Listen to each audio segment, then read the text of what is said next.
तर मित्रांनो, दररोजच्यासारखं आज पण व्हिडिओ सेमच आहे. वर्कआउटला जाऊन आल्याच्यानंतर सकाळचे वाजले होते 7 आणि आपलं जनरेटर बिघडल्यामुळे मेकॅनिकपाशी ठेवलं होतं. ते झाल्याच्यानंतर गावामध्ये आज पण BP आणि शुगरचा म्हणजे उच्च रक्तदाब आणि मधुमेहाची तपासणी याचा कॅम्प ठेवण्यात आला होता. कॅम्प वगैरे व्यवस्थितपणे झाल्याच्यानंतर दुपारी वाजले होते 12 आणि अंगणवाडी पण सुटली.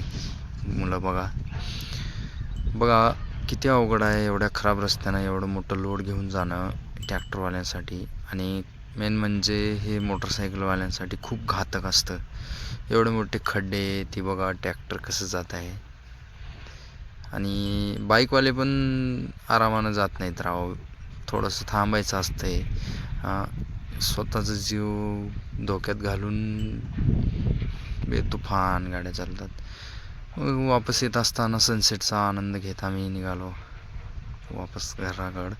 आणि सौर ऊर्जेचे प्लॅन्ट चालू आहेत, कारण की जिकडे बघेल तिकडे सौर ऊर्जेचे प्लेटच दिसतात. तसंच आमच्या इथं पण तसा प्लॅन्ट आहे.